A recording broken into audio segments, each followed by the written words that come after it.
بسم الله الرحمن الرحيم. ازيكم يا حبايب قلبي؟ عاملين ايه؟ يا رب تكونوا بخير. صباح الفل او مساء الفل على اختي وحبيبتي وامي اللي بتتابعني. وحشتوني وحشتوني كمان مره وحشتوني. النهارده بقى جايه لكم بفكره حلوه جدا بناء على طلباتكم. اتطلبت مني كل يوم في الكومنتات لازم تكتب لي نفس الطلب، فانا قلت النهارده ان شاء الله باذن الله هقول لك على الرد بتاعك، او هنعمل مع بعض فيديو حلو جدا هينفع ناس كتير قوي، وكمان ممكن تاخدي منه افكار حلوه جدا هتقدري اللي انت تمشي بيها البيت. ميزانيه ال1000 جنيه. هتجيب ايه يا ترى؟ ال1000 جنيه ديت معانا النهارده هتجيب لنا ايه؟ هنشوف دلوقتي كل حاجه بالتفاصيل، ومعانا ال1000 جنيه ونقدر ان احنا نتصرف فيهم ازاي. عايزه اقول لكم ال1000 جنيه ديت بقى شامله ايه؟ شامله اللحوم، شامله المكرونات، شامله حاجات كده، شويه حاجات هقول لكم عليها دلوقتي. بس تعالي نبدا ونسمي الله ونصلي على الرسول عليه افضل الصلاه والسلام. وحطي اللايك بتاعك، ولو انت اول مره تتفرجي على هبه ما تنسيش تحطي بقى اشتراك وتفعلي الجرس على كلمه الكل. صلي على الرسول في الكومنتات وحطي اللايك بتاعك بنيه الفرج بنيه الرزق، واكتبي كومنت حلو كده ادعي فيه لربنا لعل وعسى ربنا يستجيب للدعوه بتاعتك. امين يا رب العالمين. بصي بقى، النهارده معانا ميزانيه ال1000 جنيه، بس ال1000 جنيه ديت بتاعت الشهر كله. يعني ايه بتاعت الشهر كله يا هبه؟ هو في 1000 جنيه تجيب حاجه في الزمن اللي احنا فيه دلوقتي؟ ايوه فيه، وهقول لك كل حاجه بالتفاصيل. هي طالبه مني ميزانيه ال1000 جنيه علشان خاطر جوزها بيديها كل يوم 10 في الشهر 1000 جنيه. بس بناء على ايه بقى؟ بتجيب بيها ايه؟ بتعمل بيها ايه؟ تعالى نحكي لك بالتفاصيل. اول حاجه هي عندها بطاقه فيها 4 أفراد، يعني بتاخد منها شاي، بتاخد سكر، بتاخد زيت، ساعات بتقولي بجيب جبنة منها، تمام كده. لكن ولا بتاخد رز منها لأن الرز اللي موجود مش بيعجبها، ولا بتاخد كمان مكرونات، تمام كده. فاحنا كده شلنا من علينا بند حلو قوي. كمان بتقولي بجيب بفرق العيش ساعات سمنة، وساعات بتجيب شوية حاجات كده، يعني ايه، بلاش ندخل في تفاصيل. المهم اللي هي بتقدر اللي هي تمشي حاجتها بالفلوس ديت، تمام، اللي هي بتاعه البطاقه. فالدنيا كده بتبقى عندها متيسره شويه. وبتقول لي ربنا يبارك له جوزي كل يوم وهو طالع بيتصل بيا بيشوفنا عايزين ايه، عايزين مثلا لبن، عايزين فينو عشان المدرسه، وهكذا. فالحاجات اللي هو بيجيبها ساعات بتنفعني جدا، زي مثلا وهو بيجيب الفينو بيجيب ربع بقسماط، بيجيب مثلا فطيرتين للولاد. الحاجات دي بقى بتوفر معايا في العشاء، بتوفر معايا في ساعات الفطار كمان، تمام كده تمام. مع الاضافه للبن اللي هو بيجيبه ساعات ما بنستخدمهوش كله في نفس اليوم، بيفيد معايا لتاني يوم او تالت يوم، فبقدر ان انا اعمل منه للولاد حلويات. زي ايه الحلويات اللي هي ممكن تكون بتعملها؟ انا هقولك، هي ما قالتليش بس انا هقولك. اللي هي ممكن كوبايه لبن مع شويه دقيق وبيضتين تبقى عملنا كيكايه، ممكن تبقى شويه شعريه مع كوبايه لبن يبقى عملت شعريه باللبن والعيال بيذاكروا والجو ساقع. زي ما اتفقنا اللي احنا بنجيب قمح من عند العطار وتعملي شويه بليله يبقى حلوين قوي. شويه شاي بلبن، والولاد بقى مثلا باباهم جايب لهم بقسماط، او مثلا شويه فايش، حاجات كتيره قوي، شويه مخبوزات نقدر اللي احنا نعملها باللبن تبقى مغذية للولاد، وهكذا. اما بقى ال1000 جنيه ديت بقى هي بتعمل بيها ايه؟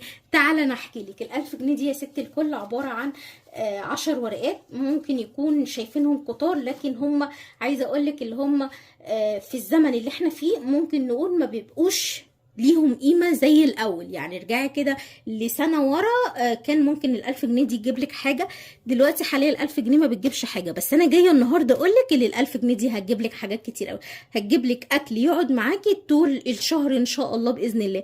طب إزاي؟ قولي لي بسرعة بالله عليك عشان أنا محتاسة. 1000 جنيه هنجيب بيها بقوليات، وهنجيب بيها كمان لحوم، وهتفضل موجودة عندنا طول الشهر. الحاجات دي في الفريزر نقدر اللي احنا نستخدم منها حاجة حاجة، تمام كده. طب بالنسبة للخضار، بتقولي جوزي بيديني في الأسبوع 150 جنيه، بقدر اللي انا امشي بيهم حالي في الاسبوع. يعني كده بسم الله ما شاء الله الميزانية بتاعتها اكتر من 1000 بكتير، بس هي اللي بتعرف تمسكه في ايديها ال1000 جنيه. اما ال150 لو مسكتهم في ايديها مش هتعرف تجيب غير ممكن نقول مثلا ايه نص كيلو بانيه. ونص كيلو بانيه لو هي جابته مش هتجيب خضار طول الاسبوع، زي الطماطم، الفلفل، البطاطس، البصل، الحاجات اللي هي تقدر تعمل منها الوجبات، تمام كده تمام. طيب ال1000 جنيه دي هنجيب بيها ايه؟ تعالي كده بقى ركزي معايا. اول حاجه طبعا هنجيب فرختين حلوه كليها بالهنا والشفا. دي موكا بتمسي عليكم.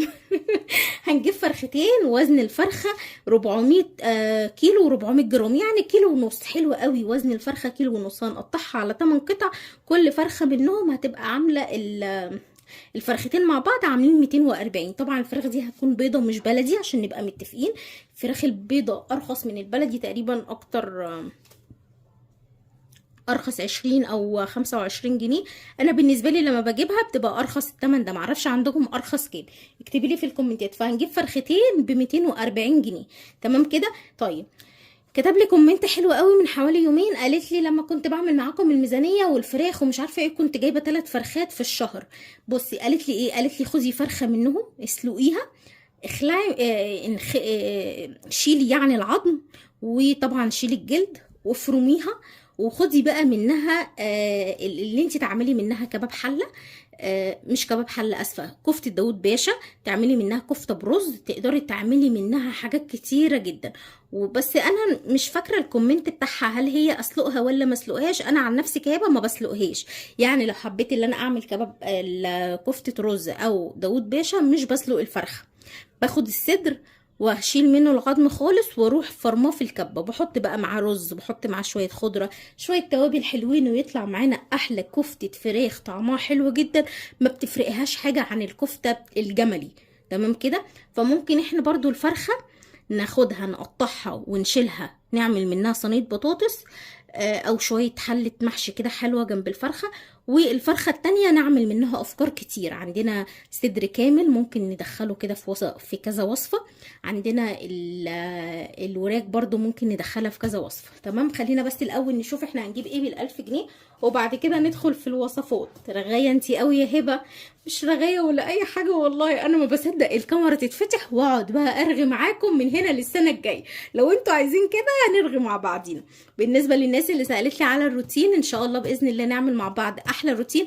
بس انا كنفسيا وصحيا مش مؤهله قوي للروتين دلوقتي، فمش هطلع احسن ما عندي. اصبروا عليا وان شاء الله باذن الله خير. هجيب ربع كيلو مفروم ب50 جنيه من عربيات القوات المسلحه. طبعا كلنا عارفين العربيات ديت، وسعر الكيلو فيها تقريبا 200 جنيه. فهنجيب ربع كيلو مفروم ب50 جنيه. هنجيب 2 كيلو سمك بولتي ونقطعه سنجاري. سنجاري بالطول كده، بتبقى السمكية مفتوحة، بتبقى حلوة قوي. لو كل حد من البيت اخد نص سمكية بشوية رز وشوية الخضار اللي بيكون عليها هتبقى لطيفة قوي. هنجيب 2 كيلو بولتي ب170 جنيه. هنجيب ربع كيلو كفتة شوي ب50 جنيه من نفس العربية. بس انا عندي بقى هنا نبذة بسيطة قوي. انا دلوقتي لو رحت عند نفس العربية اللي بتبيع القوات المسلحة، اللي هي بتاعت القوات المسلحة اللي بتبيع اللحم، هجيب منها ربع كيلو كفتة. ربع كيلو الكفته هيديهولي ربع كيلو. تمام. طب انا ليه اجيب ربع كيلو كفته لما ممكن اجيب برضو ربع كيلو مفروم وانا اللي اعمله كفته؟ ايه رايكم في الفكره دي؟ احط عليه بقى الاضافات اللي انا عايزاها. ممكن احط عليه مثلا برغل، ممكن احط عليه فول صويا، بس طبعا ما نستهلكش منه كتير الفول الصويا عشان مش صحي للولاد. تمام.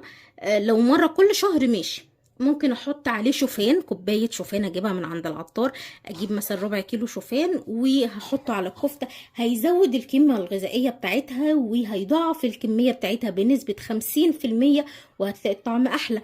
ممكن نحط على اللحمه المفرومه رغيف عيش بلدي كبير او رغيفين ونبله في الميه كده، او 2 فينو. عارفه هتزودي القيمه وكمان هتزودي الكميه. لكن انت لما تجيبيها ربع كيلو هتطلع ربع كيلو تقريبا، الربع كيلو 6 صوابع. لكن انت لما تحطي عليها بقى الاضافات وتجيبيها مفرومه وتحطي انت عليها الاضافات هتطلع معاكي كميه كبيره جدا. نعمل بقى منها ايه؟ حاجات كتير. ممكن نعمل منها بقى داود باشا، نعمل منها كفتة الحلة، نعمل منها مثلا خلطة زي السجق كده بتبقى طعمها حلو قوي، زي اللي انت تشوحيها على النار بعد ما تكوريها او تصبعيها صوابع صغيرة، وتحطي عليها بقى تومية مع بصلاية، قرن فلفل رومي، حبيتين من الطماطم، معلقة صلصة وشوية بهارات بقى حلوين كده. وبعد كده تروحي راميه بقى في قلبيهم الكفته بعد ما تتسبك. بس طبعا الكفته تكون مشوحينها الاول. الله بقى على الجمال، هتاكلي احلى سندوتشات طعمها حلو جدا ولذيذه. بعد كده هنجيب ايه؟ خامس حاجه، هنجيب كيلو لحمه متقطعه برضو من نفس العربية بتاعة القوات المسلحة، سعرها 220 جنيه. كيلو اللحمة ممكن نجيب القطعية اللي احنا عايزينها، بس انا بفضل قطعية اللي هي بتبقى مكعبات، بتبقى حلوة قوي. نقسمه بقى على ايه؟ على مرتين، كل مرة يبقى فيها مثلا نص كيلو. او ممكن نعمله ازاي؟ نحط عدد القطع اللحمة على عدد قطع الأسرة، على عدد قطع الأسرة، على عدد أفراد الأسرة. يعني مثلا الأسرة مكونة من 4 أفراد، فأنا أحط كيس اللحمة اللي في الفريزر فيه 4 حتت، لما أطلعهم أسلقهم أخدوا منهم شوية شوربة حلوين، مش شوربة بقى كتير، لا شوية شوربة حلوين كده، نعمل منهم شوية لسان عصفور، شوية ملوخية، واللحمة تبقى على قد اللي موجود. تمام كده، عشان تاني يوم ما يفتش حاجة. وممكن كيلو اللحمة أعمله على 3 أكياس بدل كيسين، فاهمين قصدي؟ يبقى كده هنجيب كيلو لحمة، ربع كفتة، بس انا بفضل اللي احنا نجيب نص كيلو مفروم ونقسمه ربعين، 2 كيلو سمك، فرختين. تمام كده، تعالى نقلب الصفحة ونشوف هنجيب ايه تاني. خلاص كده خلصنا من اللحوم. ندخل بقى على البقوليات. البقوليات هنا هنجيب 5 كيلو رز ب100 جنيه. 5 كيلو رز اللي هو انصاص، يعني هتخلي الراجل يقسمهولك على انصاص، وطبعا زي ما انت عايزاهم كيلوهات براحتك. هنجيب 5 كيلو مكرونة سايبة برضو ب100 جنيه، وهنقسمها على انصاص. 5 كيلو مكرونة هتنفع جدا معاكي طول الشهر. وصلنا لحد 5 كيلو مكرونة. طبعا هنشكلهم بقى، نجيب مثلا كيلو مكرونة سباكيتي ونقسمه على كيسين، يعني يبقى نص ونص. كيلو مكرونة قلم ونقسمه على كيسين برضو. كيلو مكرونة خواتم ونقسمه على كيسين. وهنجيب كمان 5 كيلو مكرونة. هنا بقى كتبت كمان نص كيلو عدس بجبة ب20 جنيه. وطبعا اليوم دوت هنعمل احلى شوية كشري طعمهم حلو جدا.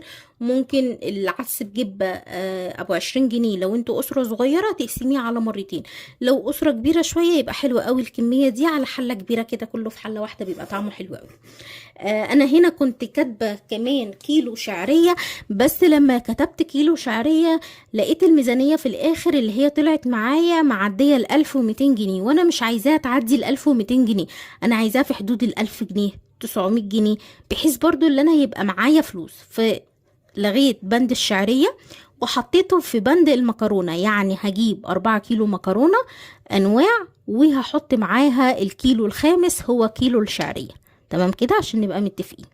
هجيب ازازتين خل، والخل هنا هجيب ازازتين، واحدة للاكل والتانية للتنظيفات، علشان خاطر لو بتحبي تنظفي بالخل كتير. يعني انا كهبة بحب جدا الخل ادخله في كل حاجة بعملها، سواء مثلا غسيل الخضار، تنظيف الرخامات، الحاجات اللي انتوا عارفينها دي. فهجيب ازازتين خل ب15 جنيه، وده بند ممكن نلغيه خالص من الموضوع لو انت هتجيبيه مع التومين. تمام كده. هجيب نص طبق بيض، ونص طبق البيض ب75 جنيه، وبرضو البند دوت مش اساسي معانا، ممكن نسلوح كده برضو ونعمل ايه بقى؟ واحنا بنطلب اللبن، اليوم اللي يبقى عندنا فيه لبن هيبقى 30 جنيه، نطلب 5 بيضات. تمام، يعني وهو جوزك بيكلمك كده مثلا بيقولك عايزه حاجه مع الفينو، اعملي عبيطه وعاد 5 بيضات بدل كيلو اللبن اللي بيجيبه اساسي. تمام كده. كيلو جبنه قريش كنت حطاها برضو عامل 120 جنيه، بس كنسلتها خالص من معانا، علشان خاطر لما حسبتها زي ما قلت لك طلع عدت 1200 جنيه، فانا كنسلت كيلو الجبنه القريش دوت خالص من الميزانيه بتاعتنا بتاعت ال1000 جنيه، لان احنا ممكن نحطه معانا في الميزانيه بتاعت الاسبوع. يعني مثلا ال 150 جنيه اللي بناخدها كل اسبوع ممكن نطلع منهم 30 جنيه ونجيب طبق جبنه قريش صغير يقعد معانا مثلا ايه يومين، فاهمه قصدي؟ مع من ضمن الخضار يعني. كده خلصنا الميزانية بتاعتنا. تعالي نحسب بقى الكلام ده كله مع بعض ونشوف هيتكلف كام. معانا فراخ ب240 جنيه، معانا نص كيلو مفروم ب100 جنيه، معايا كمان كيلو لحمة قطع ب220 جنيه. نص كيلو المفروم ده احنا اتفقنا ان احنا هنقسمه نصين، هنقسمه ربعين، ربع وربع. ربع نعمله معصج ينفع معانا في كذا اكله، وممكن نزوده كمان بالفول الصويا لو انتوا حابين، او ممكن نحط فيه كميه بصل مناسبه، يعني ربع كيلو بصل ياخد ربع كيلو لحمه، هيطلع معاكي كميه حلوه يعني. معايا بقى كيلو لحمة قطع ب220، 2 كيلو سمك ب170 جنيه. 2 كيلو سمك دول ممكن نعملهم على مرتين يعني. رز 100، مكرونة 100، عدس 20 جنيه، خل 15 جنيه، ودوت مش اساسي، ممكن نبدله بعدس بجبة او عدس اصفر. فاهمة قصدي؟ يعني ممكن اجيب مثلا العدس الاصفر ب20 جنيه والعدس بجبة ب15 جنيه. معايا بيض ب75 جنيه. الحساب ده كله هيطلع معاكي 1040 جنيه. حابه تشيلي منهم حاجه يا ست الكل، تقدري تشيلي اللي انت عايزاه. عايزه تحطي حاجه وتشيلي حاجه تانية حطيها. نيجي لموضوع الفراخ. هنعمل فرخه في يوم، ممكن نعملها على يومين. يعني معانا هنا فرخه يومين، يبقى كده خدنا يومين من الشهر. الفرخه التانية هنعملها برضو على يومين. ده لو انت هتعمليها برضو مش متقطعه. لو هتعمليها متقطعه او داخلها مثلا خلطات وكده، يبقى هنعملها على 3 مرات، يبقى معانا 5 ايام فراخ في الشهر كله. نيجي هنا عند نص كيلو المفروم ب100 جنيه، هنعمله على وجبتين. كل وجبة ربع كيلو، يبقى معانا 7 ايام في الشهر. نيجي عند كيلو اللحمة، لو هنقسم القطع بتاعتنا على عدد الأسرة، يبقى هنطلع 3 أكياس لحمة من الكيلو. يبقى هنحط كده مثلا 3 وجبات برضو على ال7، يبقى معانا 10 ايام لحوم. معانا هنا كمان سمك، 2 كيلو سمك هنقسمهم على مرتين، يبقى معانا 12 يوم بروتين. حلو جدا، 12 يوم بروتين مع الإضافة اللي فيه يوم عدس، يبقى 13. وفي يوم برضو بروتين اللي هو عدس بجبة، يبقى 14 يوم في الشهر بروتين. لو قسمتيها بقى يوم بروتين ويوم عادي، يوم بروتين ويوم عادي، يبقى الميزانية هتقضي الشهر كله، وكل يوم هتاكلي وتتبسطي. اليوم اللي مش هتاكلي فيه بروتين ممكن تعملي فيه بيضة مسلوقة، ما يعادل يعني لو اكلتي بيضايه ما يعادل كميه البروتين اللي انت محتاجاها في يومك كله، سواء هي هتاكليها في الفطار او هتاكليها في العشاء زي ما انت عايزه. حاولي على قد ما تقدري اللي انت تعملي كده مع الولاد. اليوم اللي انت مثلا عامله فيه اكل حاسه اللي هو مش صحي اكتر او مفهوش فايده اكتر للولاد، لان بيعملوا مجهود زياده عن اللزوم في المدرسه والدروس وطالعين ونازلين والكلام دوت، حاولي تدخلي لهم البيض في اليوم بتاعهم. يعني لو حسيتي ان انت كده مثلا النهارده عامله مسقعه وكلها زيوت والكلام دوت، حاولي في العشاء تسلقي لكل واحد بضايه. الموضوع ممكن يكون مكلف شويه، بس مش هيبقى مكلف زي مثلا لما تجيبي نص كيلو لحمه تجيبي مثلا فرخه. البضايه هتبقى حلوه جدا مع الاضافه للبن اللي جوزك بيجيبه، فممكن تعملي لهم بضايه وكوبايه لبن، يبقى خدوا الفايده كامله. تمام كده؟ تمام كده. اقدر اللي انا اقول لك اللي انا فدتك النهارده بال1000 جنيه تقدري تجيبي بيها ايه. اهم حاجه اللي انت تكتبي اولوياتك وتشوفي ايه الحاجات اللي انت محتاجاها. وبرده لما تاخدي التومين وانت رايحه تشتري، اعرفي انت هتجيبي ايه، لان بنبقى واقفين تبقي محتاره مش عارفه تجيبي ايه، وجنبك زحمه ووراكي زحمه وقدامك زحمه، والراجل عايز يمشيكي وتخلصي بسرعه، تبقي مش مفكره انت عايزه ايه. لا، رتبي اولوياتك، هتلاقي الموضوع بالنسبه لك حلو قوي وبسيط، وربنا يحسن ما بين ايديكم. امين يا رب العالمين، ويرزقكم الستر والصحه وراحه البال والرزق الحلال. امين يا رب العالمين. شكرا جدا للكلام الجميل اللي انتوا كتبتوه لي. ربنا يديمكم نعمه في حياتي. امين يا رب العالمين، ويخليكم ليا ويرزقكم الستر. امين يا رب العالمين، ويخلي لكم اولادكم وتفرحوا بيهم، وربنا يعدي الايام اللي احنا فيها ديت على خير، ويحقق لكم كل اللي نفسكم فيه. امين يا رب العالمين. مش طالبه منك اي حاجه غير اللي انت تحطي اللايك بتاعك والكومنت الحلو بتاعك اللي زي العسل اللي بينورني كل مره. وشوفوا عايزين افكار ايه نعملها مع بعض ان شاء الله باذن الله. ولو انت ما اتفرجتش على الفيديوهات اللي انا نزلتها، انا بقالي اسبوع بنزل فيديوهات، روحي بسرعه اتفرجي عليها لانها هتعجبك. اسيبكم بقى في ميزانيه جديده وافكار جديده وحياه جديده باذن الله. بحبكم في الله.